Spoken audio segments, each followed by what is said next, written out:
Welcome back to the channel, guys, the only place where it is safe to hitch a ride. So hop on the Fog Entertainment Express because we're about to rank every character from the Hitcher. Cannot wait to do this, guys! Well, if that's the case, let's get straight into the list. We have narrowed it down to 12 positions, albeit we've grouped some people together, so there was certain instances where there was maybe like a parole of officers or a certain family, and rather than ranking them individually, I mean, we've just stuck them together. If you didn't have any lines, then in my opinion, you don't deserve an individual ranking, so that is how it's going to go. So, let's move in to last place, aka 12th position, and we have the transport officers. Yes, the officers that were transporting John Ryder to his facility where I guess he was going to get the death penalty. You're going to get the death penalty here in Albuquerque, New Mexico, boy. But the problem is, they don't get him there, and it's just negligence, really. I mean, they've got this guy in the back of their van. He's handcuffed up, yet somehow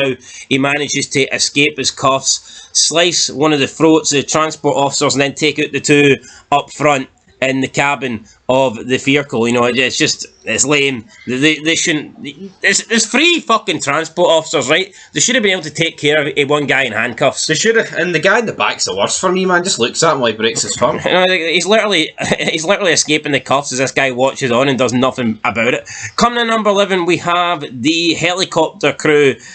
If you get taken out by a guy who has got one wheel on the hand of his... One hand on the wheel, mate. That's what I meant. One hand on the wheel. The vehicle, not vehicle. Of the vehicle. And he's driving, and he can just literally, while also keeping one eye on the road, he can spin his other eye around and look up into the sky and whip out a pistol and headshot you from about 50 yards. If someone can do that, then, I don't know, maybe you shouldn't be a helicopter pilot or co-pilot or whatnot. What was the point? I mean, the helicopter... When do you ever see helicopters defeated by a single guy with a gun? Exactly, and to be honest, is it good for John Ryder or is it shit for these guys? I'd say it's more good for John Ryder, though. I know, but still, a helicopter lost to a guy with a gun. That's an automatic L in my opinion. It is. Moving in to number 10, we have Deputy Harlan Bremer. So he is the son of the sheriff, and he just dies off screen. He helps with the arrest, I get that. He's involved arresting Jim and Grace, but he dies off screen, and then the police hound, just starts licking his blood when he's already laying there dead. So not a lot to say about this guy. I think he's read Jim his rights. That's probably all he did, or was it Grace? That's all he said. Nothing to him. Yeah. Just some guy has to rank lower than his father. All the officers in this film just died too easily, in my opinion. And like I said in the review, I actually think it just would have been better if there was a lack of police enforcement. Yeah, John Ryder just cut through these guys like a hot knife through butter. Coming in number 9, we have Young Father. Yes, we have Young Father. Now, we're not rating his family because, like I said, they didn't say anything. But Young Father is found. He's still alive, albeit with a big knife in his chest. The knife that Big John Ryder used to cut the butter. Now, Grace and Jim try and get him to a hospital, but they're unsuccessful. He dies. He does spew a few Bible passages before he dies, though. Young Father 3:16. I don't know why he was called Young Father when he didn't look that young, to be fair. But my main problem is, he did let some guy hitch a ride, and he's got a young family in the back. And he's got John Ryder in the back of his fucking car, playing with teddy bears with his kids. Just didn't know. I know, come on. Seemed a bit... I don't know. I'm willing to bet in the original it wasn't as ludicrous as that. It's almost like his young family deserved to die for his idiotic decisions here. Coming in at number 8, we have Beth. Beth was the, I guess, the waitress of the diner that Grace and Jim run into to try and get help. She just looks at Grace. Grace is like, oh man, we need help, we need towels. Call somebody.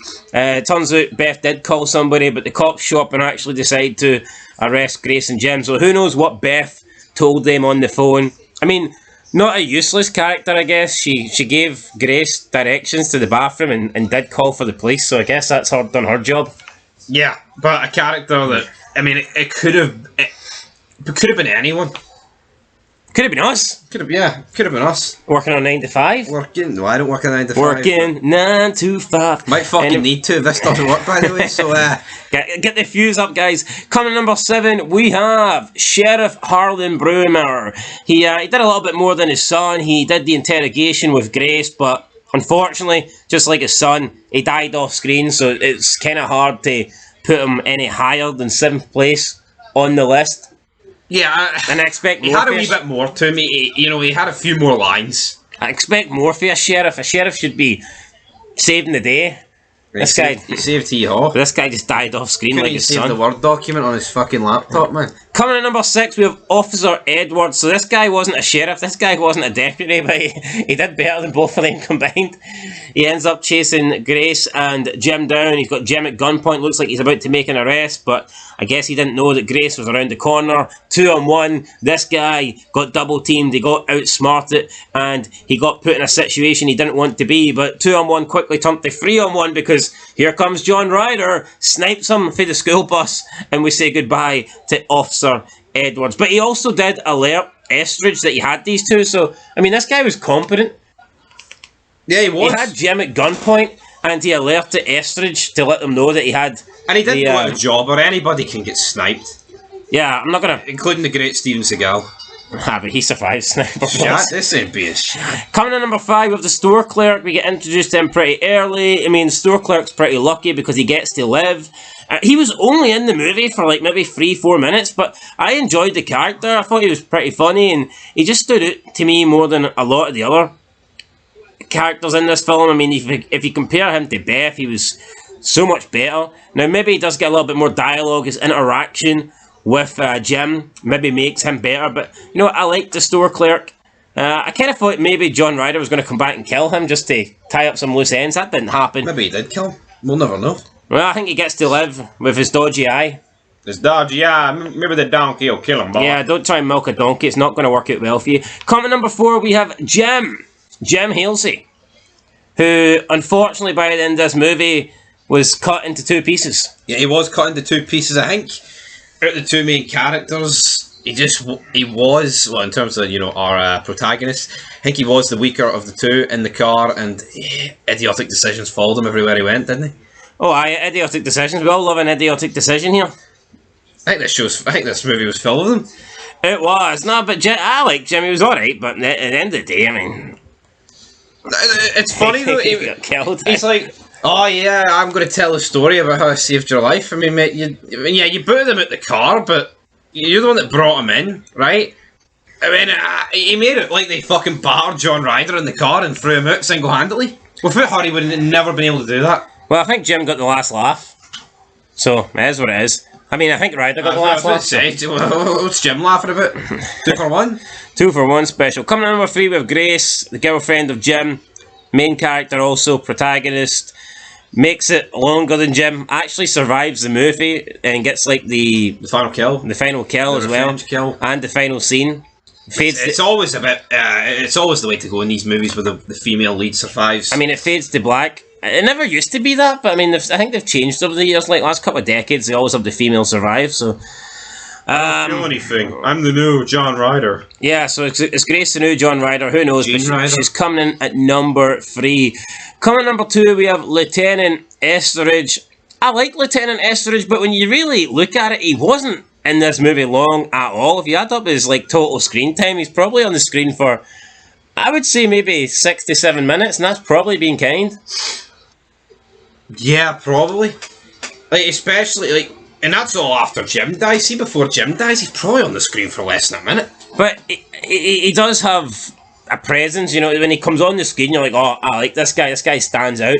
I mean, and I guess he should stand out because he is a lieutenant, but he was definitely... He would look like a private, though. Yeah, he was easily the best law enforcement character in this show. I like to sit down with Ryder. Unfortunately, when it came to him versus Ryder in the end, it didn't really turn out too good for Estridge, but who knows, if his legs didn't get stuck in that car crash, then he might have been alright. I think it was only one of his legs, which makes it even worse, but hey. Should have just chopped that leg off then, eh? I mean, if Jim can survive for 2 seconds with nail legs, and I'm sure Lieutenant could. I wonder what extent of the crash, though, actually made him unable to move. I mean, I'm not saying we needed to see in full graphic detail, but I would like to have seen something. But we've seen nothing. Anyway, come number 1, John Ryder. We've seen a lot of kills. He pretty much took out everybody. Just an absolute badass. The guy was human, but kind of looked like a machine. The Terminator, Ryder. He could have done a Terminator. I mean, he took out everybody. I don't understand his hell-bent obsession, though, with killing people just because this guy didn't want to live. What? Like, I just don't get it. Yeah, like, why did he wait all of a sudden to do it now? Like, has he been killing people for a long time? But it seems like the way he goes about things, he's very reckless, so I don't see how he could get away with it. I don't know why he took a fascination to Jim and Grace. Like, if he wanted, he could have just killed the three of them at that gas station. But he didn't. He could have killed the truck driver that brought him to the gas station. But he didn't. So it's almost like he picked out Jim and Grace. Maybe it's just because they jobbed him out, didn't pick him up. Maybe if they picked him up and took him to the gas station initially.